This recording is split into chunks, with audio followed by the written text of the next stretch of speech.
გამარჯობა მეგობრებო, რაღაცა კაი პოსტზე მომნიშნეს რა, მამა გიორგი ბასილაძის რაღაცა წიგნიდან იყო ამონარიდი და მაგაზე გამახსენდა და ბარამ რამდენიმე საკითხი შევაერთებ თქო და ვიდეოში შავწერ თქო რა.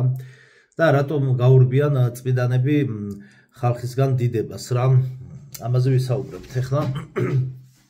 პირველ რიგში რაც დაგკვირდით მე რო არ დამავიწყდეს ის ამბავი რომ მოგიყვეთ, ესე იგი ეს ვიდეო იქნება ეგვიპტური მატრიცის დასაკრავს სიაში, იმიტომ რომ ეს საკითხები მაგ თემას ეხება და იქ რო დავიწყე ეგვიპტური მატრიცის დასაკრავის ის ვიდეოები რა. რაღაცა მოხდა თქო, აი ძალიან საშინელი, ნუ რა ძალიან ისეთი რაღაცა მოხდა თქო, გითხარით და მე გეტყვით რამდენიმე ვიდეო შემდგომ თქო და მე თმა გამოწერმა გამახსენა, კაია რომ გამახსენა. ესე იგი რა მოხდა? თვითონ ამ ეგვიპტური მატრიცის დასაკრავის სია რომ უნდა დამეწყო, არ ვიცი, ალბათ ამას 9 წელი თუ 1 წელი, ესე იგი რო იტყვიან ვაზმორებდი, რასაც ქვიან ფეხს ვითრევდი რა. იმიტომ რომ ძალიან რთულ თემაზე შეჭიდებას ვიწყებდი. ყველა ეს კონტენტი არის ერთმანეთისგან განსხვავებული, მაგრამ ერთმანეთს უკავშირდება. და აქ ახლა საუბარი არის ეგვიპტურ მატრიცის თემაზე, ვისაუბრეთ ჩვენ იმაზე თუ როგორ გადააგდო ლენინმა მონარქია, დაამხო მონარქია რუსეთში. აქაც ავტომატურად მე გააუქმეს საბჭოთა კავშირი როგორ შეიქმნა, ეგვიპტური მატრიცის ბაზაზე როგორ შეიქმნა, ანუ და საერთოდ ჯამში ჩვენ ვართ რო იტყვიან ეგვიპტურ რაღაცა ჯადოში ვართ რა. ხო და ამ ყველაფერს იცავენ დემონები. მიუხედავად იმისა, რომ ჩვენ ამას თვალით ვერ ვხედავთ, ზოგჯერ ვხედავთ რაღაცა მოჩვენებების და რეიკების და რაღაცა ჯანდაბების სახით, მაგრამ მიუხედავად იმისა, რომ ჩვენ ამას ვერ ვხედავთ, ეს იმას არ ნიშნავს, რომ ამ ყველაფერს გარშემო ძალიან დიდი ბნელი ძალები არ ტრიალებენ რა. ამიტომ არის საქართველოში სულ არეულობა, სულ ესეთი დაძაბულობა, მთელი რა ვიცი, რაც დავიბადეთ და გავიზარდეთ, სულ ესე ვართ რა. ბოლო 30 წელიწადი განსაკუთრებით, იმიტომ რომ ძალიან დიდი შემოტევა არის, ძალიან ბევრი და დიდი წმინდანები არიან საქართველოში, განსვენებულები და ახლანდელებიც რა და მოგეთ ამ საკითხებს იცავენ დემონები პირდაპირ მნიშვნელობით. ამ საკითხზე შეხებაც კი დემონების აფორიაქებას იწვევს. და ეხლა რა მოხდა რა? აი ეხლა უყურეთ, ეხლა ვინმე, აი ეხლა მე შესაძლოა რატო ვაკეთებ რომ აი ეს ეგვიპტური მატრიცის ვიდეო რომ უნდა დამეწყო, ხო, თან რომ ვთარგმნე მასალა, ერთ-ერთი მასალა ვთარგმნე. ეს იყო 12 წუთიანი ვიდეო იყო და 1 საათიანი ვიდეო კიდე სათარგმნი მაქვს. ანუ ვინმე არ მითხრას რომ ეს არის დამთხვა. აი ეს არ გამორიცხული ხალხო, ესეთი რამე არ არსებობს. ესე იგი დავჯექ იმ მოვკალათდი, როცა YouTube ვიდეოს წერ ხოლმე flight mode-ზე ამ ფრენის რეჟიმზე გადამყავს, ინტერნეტს თიშავ, ხმას უთიშავ, რომ არ გამაწყვეტინოს ჩაწერა არ გამაწყვეტინოს ვიღაცის ზარმა რაღაცის, იმიტომ რომ ზოგჯერ შეიძლება 9 საათი ვლაპარაკობდი და რაღაც გამითიშოს ვიდეო ზარმან, მოკლედ არ შემეშალოს ხელი. მოკლედ მთელი აი ესე იგი თვეები წელე ბოლო 9 წელიწადი განსაკუთრებულად გავწელე, რომ აი არ მინდო და რომ თარგმნე, იმიტომ რომ რთულია ხალხმა, ანუ თვითონ ეს სიზარმაცის ეშმაკიც გებრძვის ადამიანს და ის ტექსტიც რომ თარგმნე, ნახევარი რომ თარგმნე, ნახევარი მივატოვე. ანუ გაჩერებული ვიყავი, აი ზუსტად 15 წუთი მჭირდებოდა რომ დამჯერიყავი და სათარგმნი დამემთავრებინა და ვიდეო ჩამეწერა. მაგრამ ხო არის რომ აი რაღაცა ვერა რა, აი არ მიდის რა. აი ეგეთი მომენტი იყო. მე ბოლოს ძლივს ვთარგმნე, დავამთავრე, მოვემზადე, აი ეს დავიკაპიცე ხელები, მოვემზადე და დავდე ვიდეო უნდა ჩავწერო. აი პირველ ვიდეოში გაცოფებული ვარ ეს რა მოხდა თქო რომ ვიძახი რა. აი ესე იგი, ნუ როდესაც შიდა ფაქტორები ვერ გიშლის ხელს, ხო გარე ფაქტორებმა ხო უნდა შეგიშალოს ხელი. მატრიცაში ჩაირთოს რაღაცა შინელებები. ხალხო აი წარმოიდგინეთ, დედას უფიცავარ. თითი მივიტანე, აი ესე. აი თქო რომ დაინახოთ. აი ესე მივიტანე თითი, ღილაკს რომ უნდა დავაჭირო ვიდეოს ჩაწერა დავიწყო. და უცებ გარედან სადარბაზოდან მესმის ყვირილი მიშველეთ. ანუ ჩვენ მეზობელი ქალბატონი ყვიროდა რა. ანუ ისმის ყვირილი მიშველეთ ბოლო ხმაზე 112-ში დარეკეთ. ანუ აი ეს თითი მაგ ვიტანილი ვიდეო უნდა დავიწყო ჩართო ხა. ვინ მეტყვის ამას რომ ეს დაემთხვა ხალხო. ესეთი რამე ჩემ ცხოვრებაში ბავშვობაში იყო ერთი ხელ მეზობელმა ცოლ-ქმარმა იჩხუბეს თუ რაღაც ეგეთი რა. იმის მე ეგეთი რამე არ მომხდარა, მაგრამ ხო ხდება ზოგადად. აი აქ რო თითი მოვიტანე, 1 წელი რომ ვემზადე ვიდეოს ჩაწერისთვის, მაშინ ატყდა ეს ამბავი, ვინმე მეტყვის მე ამას წარმოიდგენთ ხალხო რა მოხდა. და ხა მე ვიფიქრე, ეხლა უცებ მესმის კივილი რომ მიშველეთ და უცებ წარმომიდგა მთელი სცენა, ქალზე ძალადობის სცენები რომ ადამიანებს გახსენდება მთელი სიუჟეტები, რომ მეზობლები ჩუმად ისხდნენ, როგორ კლავდნენ მის მეზობელ ქალს და ჩუმად ისხდნენ და მეთქი ვიღაცა ან საყვარელი კლავს, ან ქმარი ეჩხუბება, ან აღჩობს გამოვარდა სადარბაზოში, მეთქი იძახის მიშველად ვიღაცას კლავენ. ახლა რა უნდა ქნა? ვეც იკარებს, ან არ ჩამირთავს ვიდეო, ვეც იკარებს გამოვაყარები, რომ ან მეთქი მივეშველოთ ვიღაცა მეზობელს უჭერს რაღაც და ახლა ნუ არის ხა იმედი არ უყურებენ მეზობლები ხამ ვიდეოს, მაგრამ ნუ ყოველ შემთხვევაში ამიტომ სხვა რაღაც დროის მერე მოვყევი. მაგრამ ჩვენ მეზობელ ქალბატონს უჭირავს ბავშვი თავდაყირა უჭირავს ბავშვი და მოგეთ ბავშვი გადაეყლება ჭამის დროს 1 წელი დაახლოებით 1 წლის ან წლინახევრის ბავშვს ჭამის დროს ეთყობა გადაეყლება რაღაცა გადასცდა რა, აკელში გადასცდა. და თუმე ბავშვს პანიკური შეტევა ქალბატონს რომ ანუ ბავშვს რაღაცა გადასცდა, ბავშვი ეგუდებათ რა. ანუ აი ეგრე რო გავაღე, იმენაში აი ის ხო ანუ ხალხო აი ის ხო დედა ხო ავტომატურად შოქშია. აქეთ მე ვარ შოქში რომ აი ესე იგი ამ უცებ წამის მე ახლა ვიდეო კი არ გამახსენდა რომ აი ეხლა მეთქი მაინც ესეთი რაღაცა ეხლა უნდა მოხდეს უცებ მოვტრიალდი რომ მეთქი ავიღო ტელეფონი რომ უნდა აი 1 წამი 2 წამი გავშეშდი ესე და უცებ რომ მოვედი აზე მოვტრიალდი რომ ტელეფონი ავიღო რომ დავრეკო რაღაც და აი რო შევხედე და აი 2 წამი და კაკრას რომ უნდა მოვტრიალდე ტელეფონის ასაღებად რომ დავრეკოთ 112-ში, იმიტომ რომ ბავშვი ყავს თავდაყირა და გაჭხერილი აქვს და აქედან თითს უკვეთები, ანუ სისხლიანი ქონდა გოგოს რა, თუ მამამისიც იქ ხო.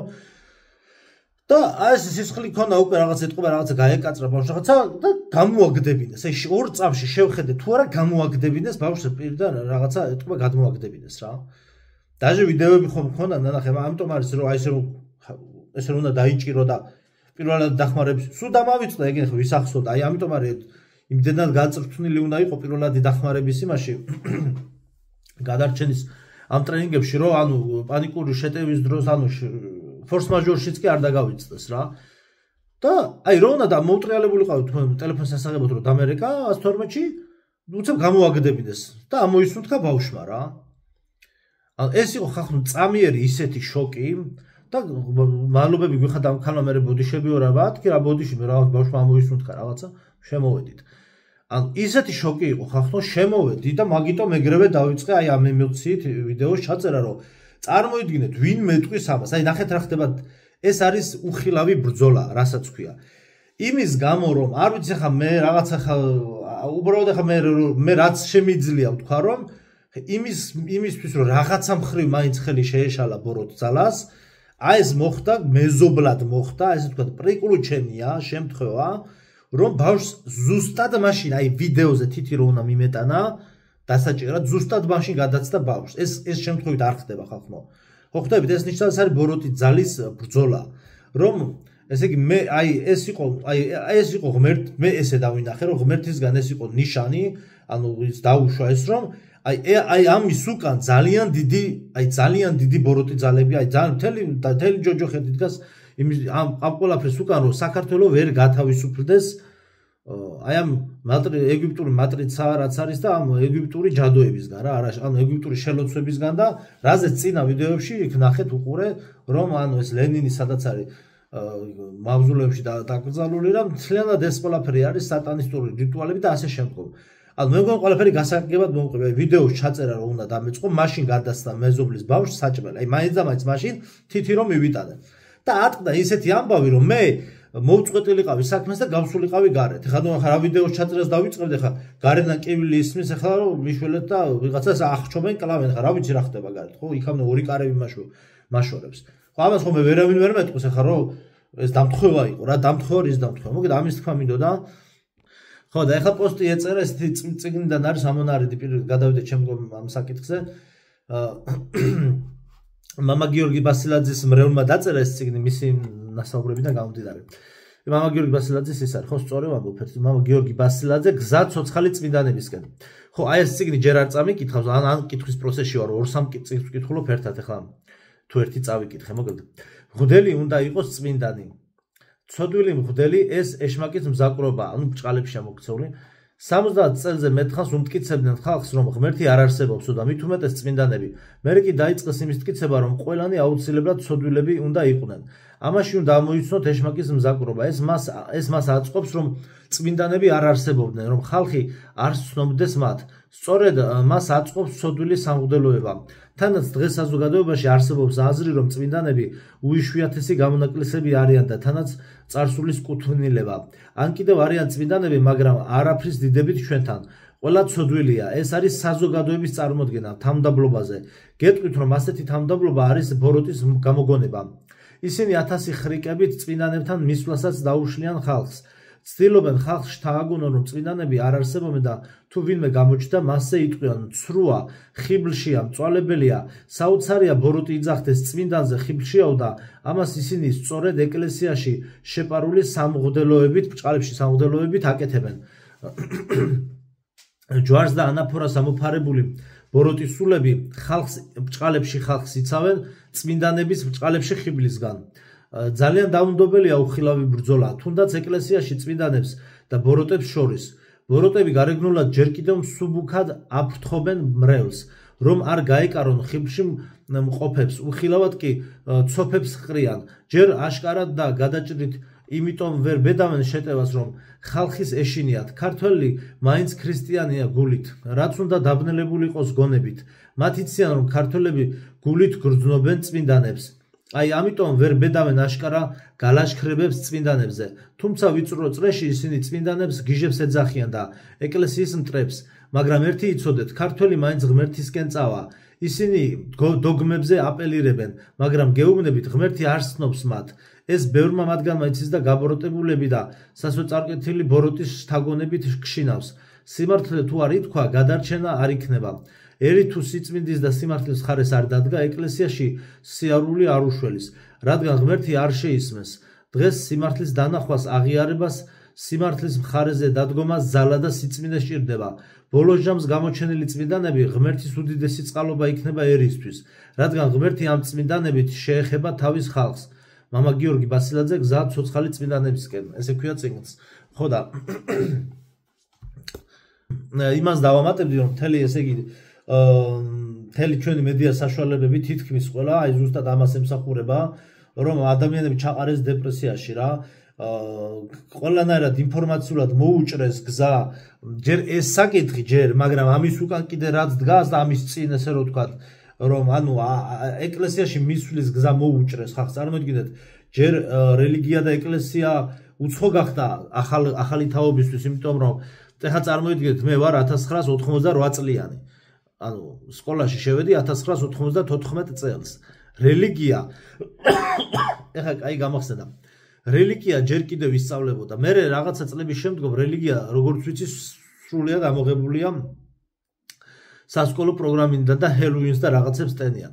ხო და ეხლა გამახსენდა, წარმოიდგინე, ჯერ კიდე ჩემ დროს რელიგია რა იყო? ან ჯერ კიდე ჯერ მაშინ იყო და ჯერ რასასწავლენ. არაფერი იქ ისეთი სწავლება არ იყო, როგორც ფიზკულტურასავით იყო და ხან უტარდებოდა ხალხს და ხან არ უტარდებოდა. და ერთი შემთხვევა გვახსოვს. აი რო იტყვიან, აი ჩემი მასწავლებელი იყო გამოჩერჩეტებული რა, ეხლა იმიტომ რომ მე რამდენი კლასელი ვარ, ალბათ მე-3 თუ მე-4 თუ რომელ კლასში იყო. რაღაცა ეგეთი მე-4 თუ მე-5 კლასელი ვიყავი თუ რაღაც, მე მე-5 კლასაზე მეტი მეგონი არც ვიყავი, რომ ტიპა მაშინ უკვე ჩემი რელიგიის მასწავლებელზე მეტი მივიცოდი მაშინ უკვე. ანუ რაღაცას მე და ჩემი კლასელი ბავშვები ვიყავით თუ დავობდით კლასში და უცხო პლანეტელები არსებობენო, ჩემი კლასელი მეუბნებოდა და მე მეუბნები რომ უცხო პლანეტელები არ არსებობენ მეთქი. არ არსებობენ მეთქი და ჩუბა დავობთ და რელიგიის გაკვეთილზე და მეთქი ხა, მეთქი რელიგიის გაკვეთილზე ვართ და ხა რაღაც შორცასლო რაღაც აგერა რა ყავს ზურგი რელიგიის მასწავლებელი გოგონა იყო რა. ხო და აგერ კითხოთ მასწავლებელს მეთქი რა, მე მეუბნები და იმედი მაქვს რომ ეტყვის რა თქმა უნდა შვილი ეტყვის ამას და არიგებს ჭკუას რომ რა თქმა უნდა უცხო პლანეტელები არ არსებობენ, ბოროტი ძალები არიან, შეთქმულების თეორია რაღაცას ეტყვის მეთქი სამჩევ კლასეს. მეთქი მასწავლებელი უცხო პლანეტელები ხო არ არსებობენ მეთქი რა და რას ლაპარაკობ როგორ არ არსებობენო. ასეთი ხალხი გვასწავლდა ჯერ რელიგიას. ეხლა წარმოიდგინეთ, იმის მერე რელიგია ვაფშე ამოიღეს. ხო და ანუ ახალი თაობის ცნობიერება რა მდგომარეობაში იქნება რელიგიასთან, ანუ შეხებაში არ არიან. ძალიან დიდი პრობლემა, იმიტომ რომ აი ლაივებში როცა გავდივარ ხოლმე TikTok-ზე, ბევრი კითხვა ისმევა იმასთან დაკავშირებით, რომ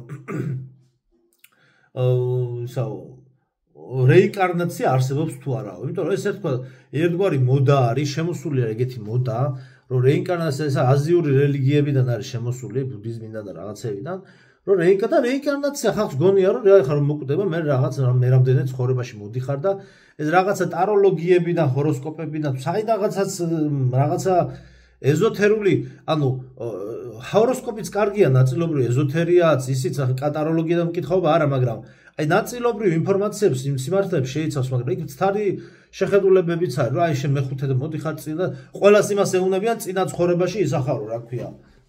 მდიდარი ქალბატონი, მდიდარი ვაჟბატონი, რა მდიდარი არ არსებობს ახლა აღვიარ ფერცანს ნათლისღებასა მოსატევებლად ცოდვათა. ანუ ჩვენ მართლმადიდებელი ქრისტიანები და სწორი რელიგია და ჭეშმარიტ სარწმუნოება არის მართლმადიდებლური სწავლება, იმიტომ რომ ერთი სოფლიოში და სამყაროში შეიძლება არსებობდეს მხოლოდ ერთადერთი რელიგია არის ღმერთსა და ადამიანის შორის კავშირი. არ შეიძლება ეს იყოს რა ვიცი მილიონერი ხაზი რა, ეს მეტროს ხაზი არ არის, საიდანაც გინდა დაჯდები და მაინც დანიშნულების პუნქტამდე მიხვალ. ეს სხვა ერთად სხვა რამე ხო და ამიტომ არანაირი რეინკარნაცია არ არსებობს. ხო და ანუ ესეთი კითხვები ისმევა. ანუ ადამიანი ნახე ქართველი როდესაც ხარ და ქრისტიანი სიმბოლურად რას ვქენ მონათლული არის უმეტესობა ხო? მაგრამ ადამიანმა არ იციან ელემენტარული კატეხიზმო. ეს არის ძალიან დიდი დანაშაული. აუცილებლად აი როგორც მართვის მოწმობის ასაღებად ხალხი რამდენ ბილეთს 1000 ბილეთს სწავლობს და ერთი გვერდი არ აქვს ხალხს საკითხული ანუ ქრისტიანობის სწავლების შესახებ. მრწამსის სიმბოლოს განმარტება არ იციან. არაფერი არ იცის ხალხმა, საერთოდ არაფერი არ იცის. და პლუს ეს მედია საშუალებები ეუბნებიან, რომ ეკლესიაში რა გინდა? იქ არიან ნარკომანი, მამათმავალი და ბიზნესმენი, ჯიპიანი მღვდლები, ჯიპიანი. ანუ ეხლა ყველა ესე არ არის, ვინც არის თქვა ეკლესიის წევრი, ეკლესიასთან შეხება აქვს ჩვენთან. ყველაფერი კარგად იცის, ცუდი მხარეს და ნათელი მხარეს და ბნელი მხარეს. ყველაფერს აქვს თავის ნათელი და ბნელი მხარე, მაგრამ აი ახალი თაობა, აქ საუბარი ახალი თაობა. ხა ზოგი რაიონში ცხოვრობს და ასეთთვის ეკლესიასთან შეხება აქვს და ნუ ვისთაც შეხება აქვს ამ საქმეებთან. ჩვენ კარგის და ცუდიც გვინახავს და ვიცით რეალური სიტუაცია და რატომ მიდიხარ ეკლესიაში ისიც ვიცით. არავის არაფერი არ გადასდის. არის კი არის ერთეული შემთხვევები, რომლებიც ესე თქვა ვერცხლის მოყარეობის მომხვეჭელობაში არიან სასულიერო პირები, მაგრამ არიან ესეთი ერთეულები, მაგრამ ეს არ ცვლის თლიან სურათს. პირიქით ეკლესია და ეკლესიურ ცხოვრება პატრიარქის ამ მოღვაწეობის ეპოქაში ხო, ნუ ძალიან დიდ მასშტაბებზეა გასული. პატრიარქს მე კიდე ცალკე ვიდეოს ჩავწერთ და ვისაუბრებთ ხო და არ არის ესე რა, რომ მოგდა ჯიპები და ხალხი ხდება მღვდელი იმისთვის რომ გახდეს ჯიპები. ჯიპები ზოგადად ვისაც ყავთ ჭირდებათ, იმიტომ რომ მონასტრებში დადიან და იმ მონასტრებში თქვენ ნამყოფებიც არ ახართ ძალიან ბევრი. მე საქართველოში დავდივარ და ჯიპი კი არა, ზოგან ფეხით ვერ მიხვალ, ისეთი ადგილებია და ტრანსპორტი ჭირდებათ და მაგიტომ თორე ხა ბრაბუსებით ხო არ დადიან კაცო. ჯიპი ჭირდება რომ თაში ავიდეს მონასტრში, სხვა გზა არ მიდის ყველგან ზოგან აღმართია, ზოგან შეიძლება ასფალტი იყოს, მაგრამ ესეთი მაღალი გამავლობის ჯიპები ჭირდებათ რა. ხო და ამას ხო ხა ეს დეტალებში არ იციან, ექსკურსიებზე ბავშვები არ დაყავთ. არსად არ დაყავთ და ყველაფერი ინფორმაცია ძირითადად ანუ ზოგადად მთელი ქვეყნის მასშტაბით ცხოვრების შესახებ მისდით ბავშვებს აი ესე რა ტელევიზიიდან და რასაც აჩვენებენ ეგ არის და ამიტომ არის რომ ეგ მღვდელი უნდა იყოს სოდვილი აი სწორი შენიშვნა არის მამა გიორგის ანუ გარდაცვლილი მამა გიორგის ერთ ვაცხუნოს ხო და აი ეს მიდგომა და მოშალეს რა ხიდი ჩატეხეს მაქსიმალურად ახალ თაობაში და რაღაცა მე ვხედავ თან ძალიან დეპრესიული ფონია მე რაღაცა იოგების და რაღაცა ტიპის რაღაცა ტერმინებიც კი ვერ მახსოვს რაღაცა პრაქტიკებს გადიან სულიერი რაღაცა განვითარების პრაქტიკებს გადიან და არ არსებობს არანაირი სულიერი განვითარების და რაიმე მსგავსი პრაქტიკა თუ არა აღსარება ზიარება და ანუ საეკლესიო საიდუმლოებები რა ადამიანი ან ხარ განღმრთობის პროცესში ჩართული ან ჩვენ ყველანი ცოდვილები ვართ და აი ზუსტად ამ ცოდვილი მდგომარეობის გაანალიზება არის განმრთობის პროცესი. ან ხარ ამ პროცესში შენ ჩართული, ან კიდევ შენ სულიერი მდგომარეობა განიცდის რეგრესს. რა პრაქტიკებს და იმასაც არ უნდა მიახტე, აქ ხა იოგის ვარჯიშზე არ არის საუბარი, მე რაღაცა ასტრალში გასულები და მეკითხებიან ასტრალში თუ გასულ ხარ. ასტრალში რა ჯანდაბა მინდა რა, ეს არის ხახნო დემონების ეს არის ესე ვთქვათ ფაზა, დემონების სამყოფელი ფაზა, სადაც ანუ შენ რაღაცა ცნობიერებით რა ვქო ასტრალური სხეულით გინდა რა ანუ ეს საერთოდ რას აძლევს ადამიანს რაღაცა შენ გონებას გინდა რომ რაღაც შოუ მისცე? ანუ ეს ადამიანს არაფერს არ აძლევს. ანუ იმაზე მეც ადამიანი ამ სამყაროში ვერ მიიღებს, რაც არის ზიარება. ანუ ზიარების საიდუმლოების ესე ვთქვათ, მიღების პატივი თვითონ ანგელოზებსაც კი არ ერგოთ და ჩვენ ადამიანებს გვერგო ეს ზიარებას ჩვენ ხო ხორცში ყოფი მატერიაში და ხორცში ყოფი ღმერთის ქმნილებები ვართ და ჩვენთვის არის ეს ყველაფერი. ახლა საფრთხედებაში არიან ანგელოზები, არაკლია საფრთხედება, მაგრამ ამაზე დიდი ზიარებაზე დიდი და მაცხოვრის აღდგომაზე დიდი დღესასწაულზე დიდი არაფერი არ არსებობს და ადამიანები ეძებენ რაღაც სხვაგან ეძებენ სხვა რელიგიებში, რაღაცა მიმდინარეობებში ეძებენ სულიერ საკვებს და ამიტომაც სულიერად მშივრები უკიდე უფრო დამშეულები მე უფრო ცუდად არიან და 1000 აი შინაგანი აშლილობა სჭირთ და ეს მე ცუდ ამბებამდე მიდის რა. ძალიან ცუდ მდგომარეობამდე მიყავთ ხალხი და მენტალურად ხალხი არის შერყეული. ეს გამოიწვია იმან რომ ეკლესიას ამ ტელევიზიებმა ეკლესიას დააშორეს ადამიანები დააშორეს ეკლესიას რა და ეს ძალიან დიდი დანაშაულია მათი ვინც ამ ტელევიზიებს აფინანსებს და ძალიან დიდ ცოდვაში უდგათ ფეხი რა. ყოველი აი ესეთი ადამიანის რაღაცა გადადგმული ცოდვილი ნაბიჯები მათ კისერზეა ნაწილობრივ ხო და ეს მინდოდა მე თქო და ბოლოსთვის მინდოდა ერთი ისტორია მომიყოლა მოგეთ ოჯახის წევრმა მომიყვა და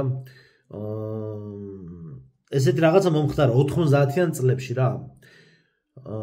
ბოდბის მონასტერი, ყველა ვიცით, ბოდბის მონასტერი, ბოდბის დედათა მონასტერი, სადაც დაბრძანებული არის წმინდა ნინო, დაკრძალულია, გასვენებულია წმინდა ნინოს სხეული. და მოკეთ ბოდბე ვიცით ყველამ რა, მოკეთ სიღნაღთან ახლოს არის. და მოკეთ 90-იან წლების ალბათ ბოლოს მომხდარა ესეთი რამე რა. ზოგადად მით უმეტეს რატო არ შეიძლება არც ერთი ეროვნების მიმართ გინებია და არავინ არავის არ უნდა აგინოს, მაგრამ არ შეიძლება ესე განსაკუთრებით თუნდაც ოკუპანტი იყოს, ხო, გიყვარდეს ტერიშენი, ანუ ქრისტიანობა ეგ არის და არ შეიძლება გინება მოკლედ რა.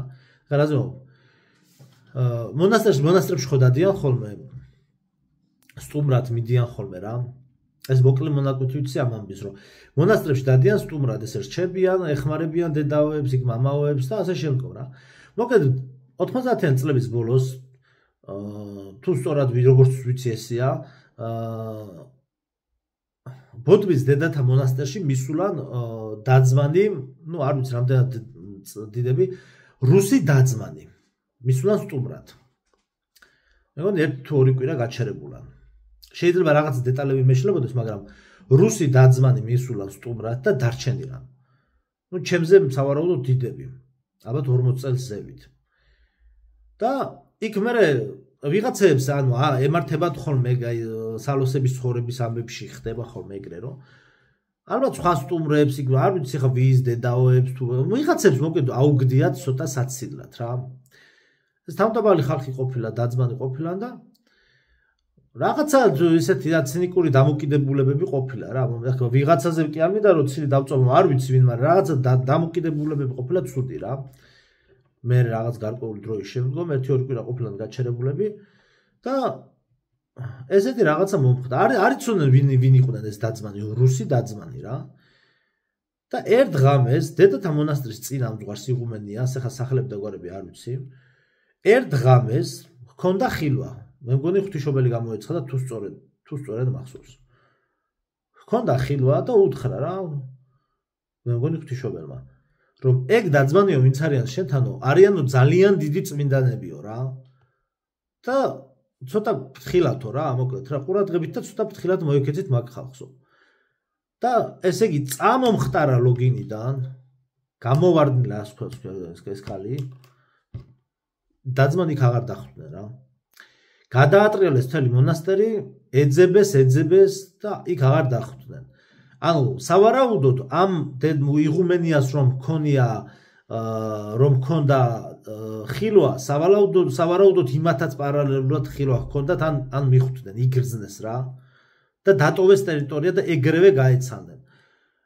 ამიტომაც არის რომ წმინდანები ერიდებიან საერთოდ დიდებას ადამიანებისგან რა.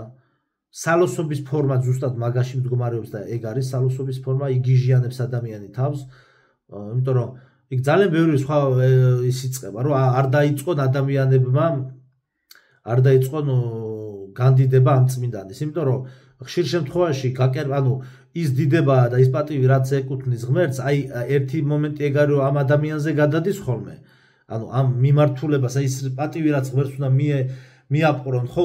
აი ამ მიმართულებას ამ ადამიანის მიმართულებით უშვებენ. ანუ ეს კერთაყვანისმცემლობაში გადადის ნაწილობრივ და კიდევ არის რაღაც დეტალები რა. არ ჭირდება თვითონ საერთოდ წმინდანია, როდესაც არის ადამიანი საერთოდ სხვა ფაზაშია, სხვა მდგომარეობაშია.